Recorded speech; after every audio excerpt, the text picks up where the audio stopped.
Hello and welcome to the Rupeeting podcast. Yet another episode with only two people, Sagar and Chaitanya. And today's topic is a company that's little known, but does most of the manufacturing for consumer products. So while you buy products from Unilever, Nestle, Glaxo, and whatever your favorite brands are, there's always a player who is manufacturing it, which is not the brand itself. So good example is Pepsi, which is actually manufactured in India mostly by Varun Beverages.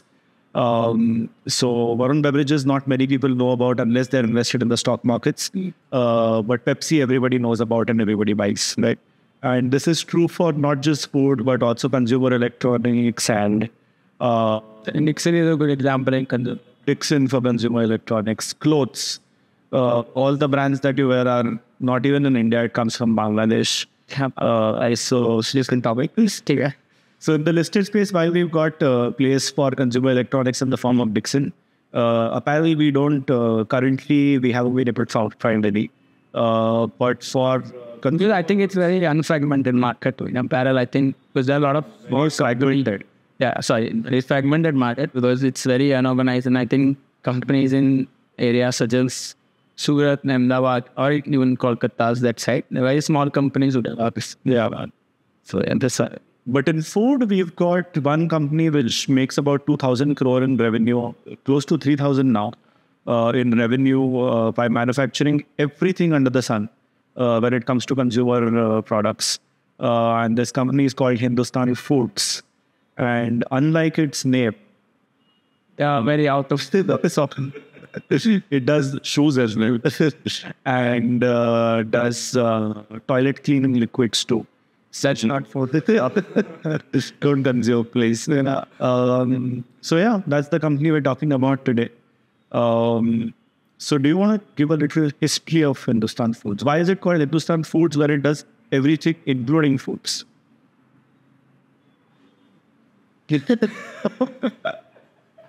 Farex. Yeah, but that is they started with a baby food, right? Food only. That's the point. But they could have changed the name. That was my point. But I guess because they are not into consumer facing things, they don't care about branding because manufacturing is the only thing that they do, and the expertise also in manufacturing. But I think it started in somewhere between 1980s. I think 1988. Yeah, when it was between a collaboration between a Glaxo Smith is GSK and a Damco group. But I think for the first 25 years, they only made one product, which is baby food called Farex. And until 2013, there was a management change. And since then, I think leadership change happened. So leadership change happened and they started manufacturing other products, not necessarily food, but they never bothered changing the name. So it is still Hindustan Foods, but it does multiple other things other than food. So it got into tea and coffee. In food, it got into tea and coffee. What else in food? Beverages. HUL, right? Then it got into wellness products, healthcare products, and non-food mein leather coats and shoes and sanitizer, flip-flops, toilet cleansers, surface cleansers as well, disinfectants, even Mortein. So even Mortein was not manufacturing its own product. It was outsourced to Hindustan Foods. So that's the history. So for the first 25 years, it was only making Farex, and when the Single product, single store factory, one product, that's all. So someone had a set life for 25 years. One customer, one product, one factory. Demand is managed by somebody else. We are just manufacturing and eating whatever profit comes out. But that changed. The ownership changed and the future of the company as well changed. And it went from a 3 crore revenue company. By 14, now I think almost 3,000 crore. 100x in 10 years. So that's 1,000x, not 100. Oh yeah, right. Sorry, 1,000x. you don't see this many companies. That's why. So it's like one of those startup companies which has grown so large. But you can't, of course, fortunately, it wasn't listed way back in 2014. So you couldn't have capitalized on that. But even after it got listed, I think 2019, it has given like 5x returns is there, around 90 rupees to 500, for close to 500 now. So its revenue has also grown 5x in the same amount of time. And the company also sort of keeps reiterating that the only factor to look at when the company, you're judging the company, is supposed to be revenue. Because this business is such that you're taking on manufacturing for somebody else, right? And when you're taking on manufacturing for someone else, you're operating at a low profit margin. So it doesn't make too much sense looking at profit numbers or engaging the company on profit variations, because new factories, when you set up, they'll be efficient to a lower extent, and that efficiency will grow over time. So it will always go through cycles of profitability as and when scale happens.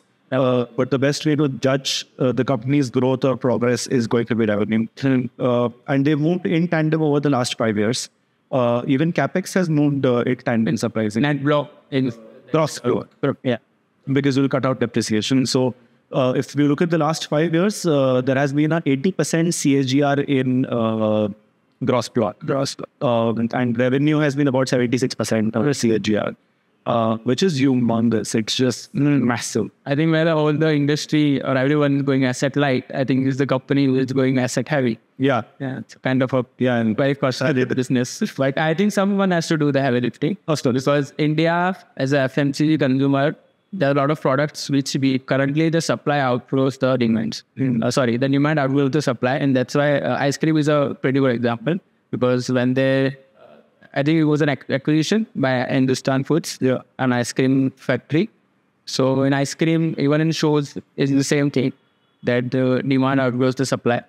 So someone has to come up with manufacturing units. But I think as the brands and all these companies like HUL and all these things, they are now more focused on growing their brands, advertising and all those things, compared to giving their time and extra money to these brands.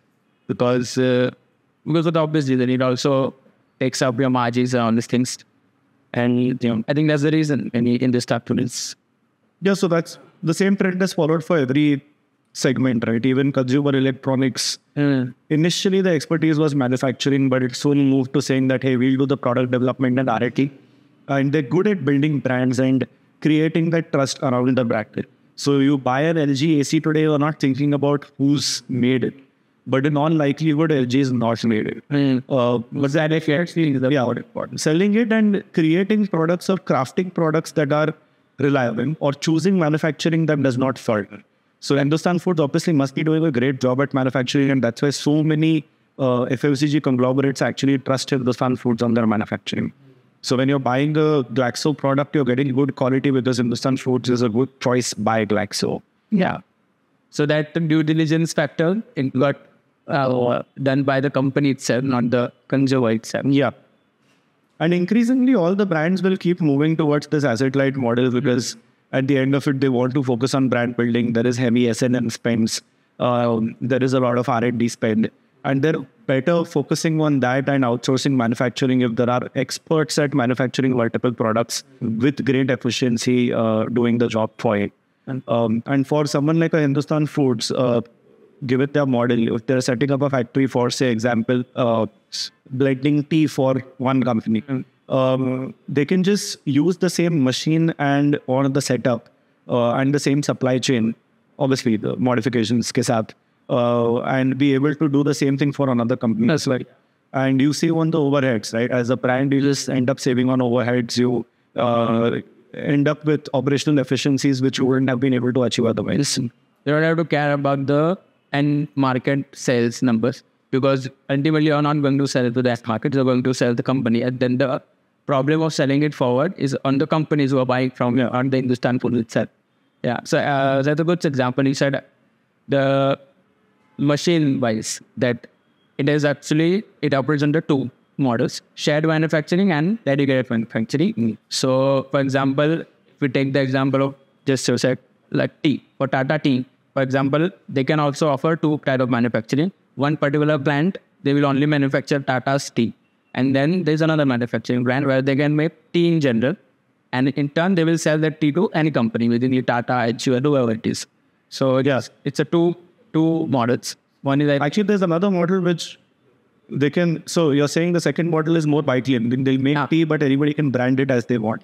But the other thing they can also do is divide the factory into several parts. Yeah. Where there's an anchor client like Tata, but then there is smaller dedicated spaces available for other clients. So if somebody else also wants to utilize the same machinery, but not reveal their formulation and secrecy is important in such a business, they'll be able to maintain that and still be able to deliver the same amount of manufacturing expertise and quantity and reliability. So beautiful business model. But on that note, it's expanding not away from, while FMCG players are one set of customers, which is a very large set of customers. And there's so much headroom for growth. I think the management keeps talking about, if you look at the cost of goods sold for all FMCG companies put together, it will be somewhere around 50,000 to 1 lakh crore. Right? And you've got Hindustan Foods, which is the largest company in this space with a revenue of close to 3,000 crores. Yeah. So the headroom of growth is immense when it comes to just this market. Yeah. And the beauty of it is that this is not the only market that Hindustan Foods can tap. There are parallel markets which are also getting added into the entire contract manufacturing space for consumer goods in the form of retailers and on memory. I think the market is now not limited to the giants like HUL or those, but I think companies like DMart and Reliance Retails are also, because ultimately the FMCG business, everyone is figuring out that the distribution is the key. So who better than DMart and Reliance? They just have to put their products onto the highest shelf or wherever the visibility is highest. And there you go, jo nikta wo bikta hai kind of thing happens. And then, so companies like DMart and Reliance are also customers of Hindustan Foods. They also give things like masala, whatever. So basically, your masalas, everything. And then they just have to place it, because anyway, these DMarts and Reliance Retail, they operate at a very slim margin already, because of the discount they give to their customers. So they're like, why not we start our own thing?